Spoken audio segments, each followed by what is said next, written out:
भारताची पहिली मुस्लिम महिला सानिया मिर्झा ही वयाच्या अवघ्या 17व्या वर्षी फायटर पायलट म्हणजेच लढाऊ वैमानिक झाली आहे. उत्तर प्रदेशच्या मिर्झापूर येथील जसोवर गावात सानिया मिर्झाचा जन्म 17 मे 2005 रोजी झाला. तिचे वडील शाहिद मिर्झा हे टीव्ही मेकॅनिक आहेत. सानिया मिर्झा ही यूपी बोर्डातून 12वी मध्ये टॉपर असून तिने NDA ची परीक्षा उत्तीर्ण केली आहे. सानियाला या परीक्षेत पहिल्या प्रयत्नात यश मिळाले नाही म्हणून खचून न जाता दुसऱ्या प्रयत्नात तिने ही परीक्षा 139 रँक मध्ये उत्तीर्ण केली. या परीक्षेसाठी एकूण 400 सीट मध्ये महिलांसाठी 19 राखीव तसेच 2 एअरफोर्स साठी राखीव असा. त्या 19 महिलांमधील सानिया मिर्झा ही एक आहे. भारताची पहिली पायलट अग्नी चतुर्वेदी यांचा आदर समोर ठेवून सानियाने यशाची पायरी गाठली आहे. भारताच्या एअरफोर्स मध्ये सानिया मिर्झा 27 डिसेंबर रोजी पुणे येथे फायटर पायलट म्हणजेच लढाऊ वैमानिक म्हणून जॉईन होणार आहे.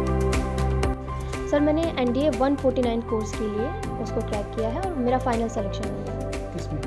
सर मेरा एयरफोर्स में फ्लाइंग में हुआ है. जी सर. तो ये एक पद कितने थे पूरे देश में?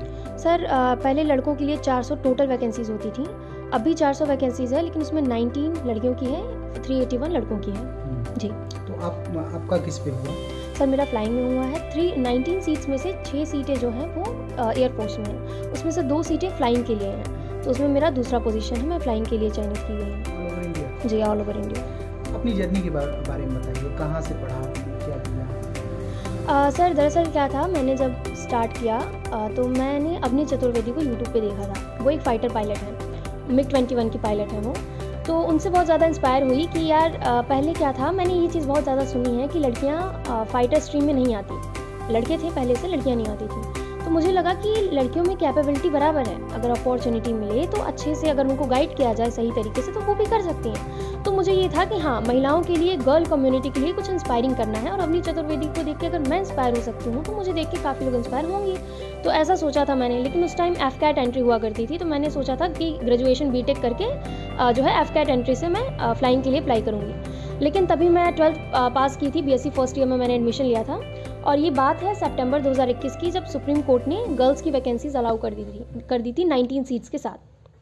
हालांकि सीटें अभी कम है. उम्मीद की जा रही है कि सुप्रीम कोर्ट में इसकी सुनवाई पेंडिंग में है, चल रही है, सीटें बढ़ेंगी.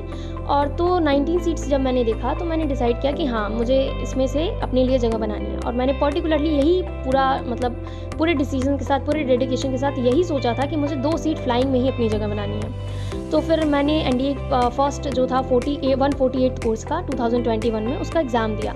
1 महीने शॉर्ट नोटिस पे ये वैकेंसी आई थी तो 1 महीने में मेरी तैयारी हुई नहीं और मैंने क्रैक किया नहीं. NDA 148 मुझसे हुआ नहीं, रिटर्न नहीं हुआ. उसके बाद फिर 4 महीने बाद अप्रैल में दूसरा NDA का पेपर था. उसमें डाला मैंने, सेल्फ स्टडी की. और जितने भी सब्जेक्ट थे, जैसे मैं साइंस स्ट्रीम से हूँ तो उसमें सब्जेक्ट होते हैं पॉलिटी, GS का सेक्शन होता है ना, उसमें होता है polity, geography, history, biology etcetera etcetera. तो ये सब सब्जेक्ट हम जैसे बच्चों के लिए जो साइंस स्ट्रीम्स हैं उनको थोड़ा सा दिक्कत देता है कि हम मैथ, फिजिक्स, केमिस्ट्री हमेशा से पढ़ते हैं और अचानक से हमें कोई बोलता है हिस्ट्री पढ़ो, ज्योग्राफी पढ़ो, पॉलिटी पढ़ो, क्योंकि वही सेक्शन है जहाँ से हम स्कोर कर सकते हैं. और मेरे लिए स्कोर करना इसलिए इंपॉर्टेंट था क्योंकि मेरिट में आना है. और 19 सीट्स हैं, 19 टॉप 19 लड़कियाँ जो होंगी ऊपर से वही सेलेक्ट की जाएंगी, वही मेरिट में आएंगी. तो उसके लिए बहुत ज़रूरी था कि रिटर्न में मार्क्स अच्छे होने चाहिए. तो प्रेशर था हमेशा से. तो उसी हिसाब से मैंने पढ़ाई की थी और मेरे रिटर्न में अभी फ़िलहाल 463 मार्क्स आए हैं फाइनली. और फिर उसके बाद रिटर्न क्वालिफाई हुआ. अप्रैल में मैंने 10 अप्रैल 2021 को पेपर दिया और मेरा मई में इसका रिज़ल्ट आ गया और मुझे पता चला कि मैं रिटर्न में सेलेक्टेड हूँ. अब मेरी SSB इंटरव्यू होगी. तो उसके 1-2 महीने बाद मेरी SSB डेट आई जो थी 3 अक्टूबर. SSB मेरी चली 3 अक्टूबर से 7 अक्टूबर 2022. SSB इंटरव्यू क्रैक करने के बाद मैं रिकमेंड हो गई और फिर क्योंकि मैं पायलट फ्लाइंग के लिए जाना चाहती थी तो मैंने CPSS के लिए अप्लाई किया. तो वहाँ से मैंने मैसूर में अपना CPSS दिया और उसको भी मैं लकीली क्रैक कर गई. और CPSS के बाद हालांकि मैंने अपने SSB की प्रिपरेशन जी सर, फाइनल मेरिट नवंबर में आई है. तो CPSS के बाद मेरे मेडिकल्स हुए और मेडिकल के बाद मैं मेरिट का वेट करने लगी. तो ये नवंबर जो था, मिड नवंबर में, उसमें फाइनल मेरिट आई है और मुझे पता चला है कि मैं ऑल इंडिया गर्ल्स में मेरी 10th रैंक है, 10वां स्थान है और 19 सीट्स हैं. और फ्लाइंग फिट हूँ मैं और मेरा फ्लाइंग में दूसरा स्थान है. ग्रामीण पृष्ठभूमि से हैं आप, गाँव से बिलोंग करती हैं, तो गाँव पढ़ाई शुरुआत से बताइए. पढ़ाई आपने कैसे सफ़र शुरू किया और कैसे यहाँ तक पहुँची? सर मेरी फैमिली हमेशा से बहुत फाइनेंशियली वेल नहीं रही है तो हमने अपनी स्टडी जो है वो UP बोर्ड से की है. गांव में ही एक स्कूल था, वहाँ से मैंने अपनी पढ़ाई की है और 10th तक मैंने वहीं से पढ़ाई की। हालांकि 10th में भी मैंने अपने स्कूल में टॉप किया था। तो मेरा जो हमेशा से रुचि थी वो साइंस, इंटरेस्ट मेरा साइंस की तरफ था, साइंस स्ट्रीम की तरफ था, मैथ की तरफ था। मैं मैथ में काफ़ी अच्छी हुआ करती हूँ, अभी भी हूँ, और मेरा मैथ में बहुत इंटरेस्ट है। तो मैं मतलब वही साइंस स्ट्रीम से थी और बड़ी होकर मुझे कुछ इंजीनियरिंग वगैरह करनी थी, ऐसा कुछ शौक था मतलब स्टार्टिंग में। तो बस वही मैथ घर में बताया कि यार मैथ पढ़ो अच्छे से, साइंस पढ़ो, ये सब पढ़ो तो तुम्हें बहुत हेल्प मिलेगी। 10th में आई मैं, तो फिर मेरा रुझान थोड़ा सा डिफेंस की तरफ, जब अवनी चतुर्वेदी को काफ़ी ज़्यादा देखा तो मेरा थोड़ा सा मतलब हुआ कि यार ये क्या चीज़ है। तो फिर काफ़ी जब मैं 11th-12th में थी तो अभी तब तो बोर्ड्स में बिजी थी, लेकिन फिर मुझे पता चला कि अच्छा एक फाइटर पायलट है जिसमें 2015 से लड़कियां इनरोल होना स्टार्ट कर गई हैं और अवनी चतुर्वेदी पहली फाइटर पायलट है। तो उनको देख के काफ़ी अच्छा लगा कि हाँ वो एक गर्ल कम्युनिटी को रिप्रेजेंट कर रही हैं, कि हाँ लड़कियाँ कुछ बहुत अच्छा कर रही हैं। तो वहाँ से मेरे को मतलब लगा कि हाँ, ये तो हम बता नहीं सकते कि हमें इतनी खुशी हो रही है कि हमारी बच्ची ने इस विलेज का और इस माँ का इतना बड़ा मान रखा, सम्मान रखा, जो हम कभी सोच भी नहीं सकते थे। कभी हम लोग भी पढ़ते थे, हम लोग कभी ये सब नहीं कर पाए, पर हमारी बच्ची ने हमारा वो सब कुछ, हमारा मान सम्मान, सपना सब कुछ पूरा कर दिया। हम ये बता नहीं सकते, हमारे पास अल्फाज नहीं है। हमारी बच्ची ने अपनी माँ का इज्जत रख लिया, अपनी माँ को वो हर एक चीज़ से, हमारी बच्ची ने हर एक चीज़ से बचा लिया। और साथ ही साथ एक लेडीज़, एक गर्ल, हर लोगों को ये अपना शिक्षा दे दिया कि हाँ एक गांव की बच्ची, ऐसे घर की बच्ची, ऐसे परिवार की बच्ची, जहाँ जिस बच्ची को कोई भी नहीं जानता इस गांव से, उसने इतना बड़ा काम किया।